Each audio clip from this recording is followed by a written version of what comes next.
Okay, Luke, so 10 points on the board, 8 games in. How would you assess your start to the season? I think it kind of shows how far we've come this season, especially back end of last year and this season, where we're kind of looking at it not really happy, I'd say, with the 10 points, purely because there's games we know that we've been that good this season at times where we haven't maybe capitalised on good starts to games and things like that.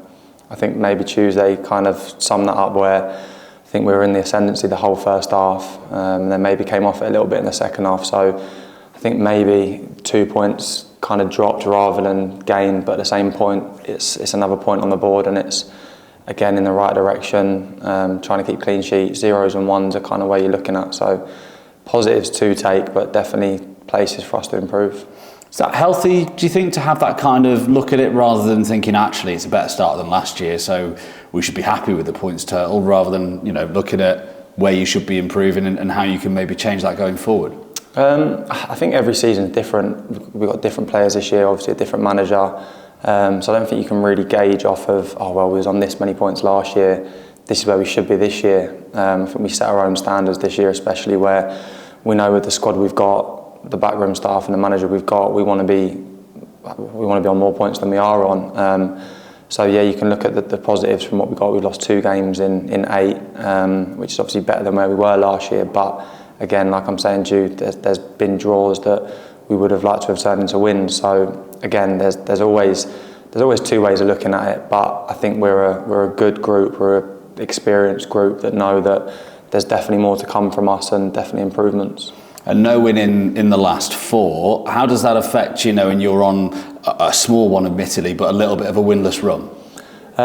Again, you can look at it 2 ways. We lost 2 games in a row, and then maybe you could say we've steadied the ship in the last 2 games, where clean sheet on Friday, and then disappointing not to keep a clean sheet again on Tuesday.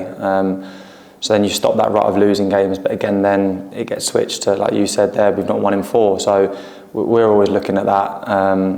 I mean, table-wise, no one looks at that, I think, especially for players, until you're probably saying 15, 20 games in to kind of see where you're at and gauge it off that. But yeah, I mean, there's always 2 ways of looking at it. It depends on obviously who's asking and what you're kind of looking at in that perspective. But I think there's always, like I said, we're an experienced group that know where we should be and where we want to be, really, is the main thing. You've conceded 8 goals so far. Half the games have been clean sheets. So from your point of view, from the keeper's point of view, that must be pretty pleasing. Yeah, definitely. The thing we said coming into this season is, I mean, the gaffer's got signs. The signs on it is defence wins championships. So you have to have a solid base in order to, if we need to go and win a game 1-0 or 2-1, that's going to stand us in good stead. So yeah, that's obviously a positive, but then you look at the games where we conceded 3 on the bounce. There were different games. I think Colchester we were massively disappointed with, and then Gillingham, obviously, when they go down to 10 men, we're kind of throwing everything at it, and they score 2 goals at the end on the counter. So I think those 2 maybe were outliers, the 2 Gillingham goals, but yeah, it's still, we're looking at it thinking we don't want to be conceding 8 in 8.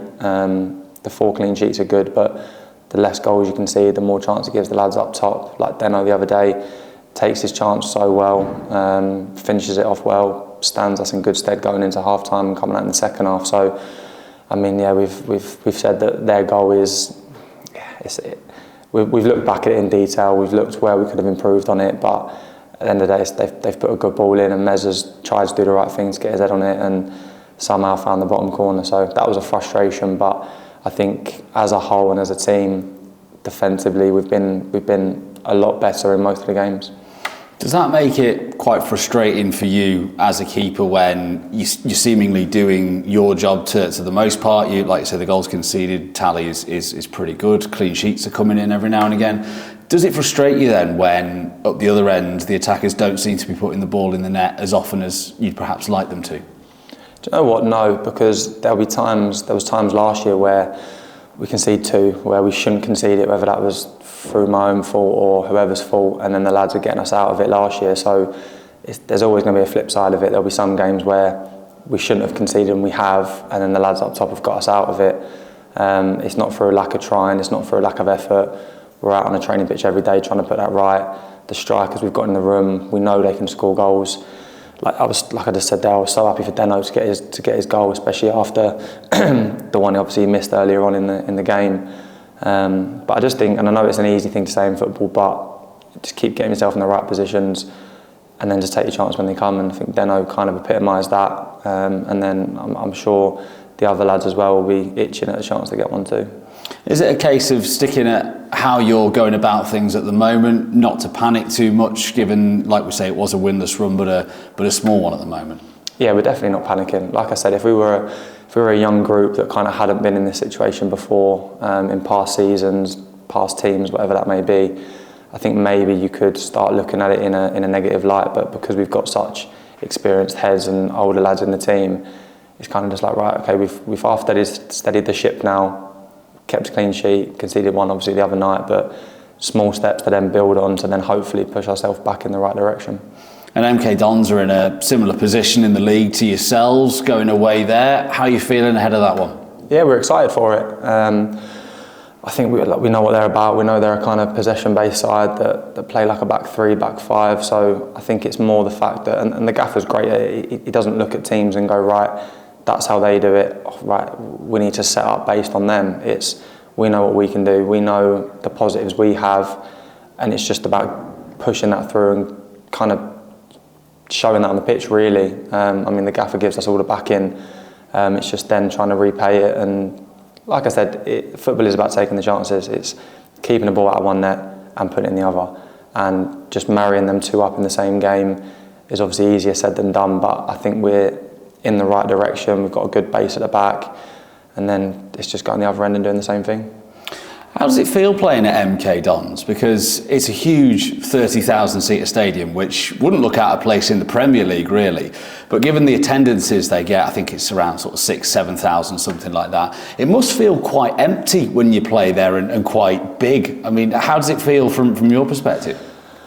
I'll be honest, it's probably not the answer you want, but I don't really take any of that into account. I mean, you go to places like Bradford, where everyone's on top of you, but you kind of just drown it out. I mean, you might hear a few more people in the stands call you a few choice names, but you kind of just crack on with it. It's a lovely stadium, it's a nice pitch, but it's the same thing. You're still playing against 11 lads who want to beat you just as much as you want to beat them. So I think the surroundings kind of just go to one side at some point.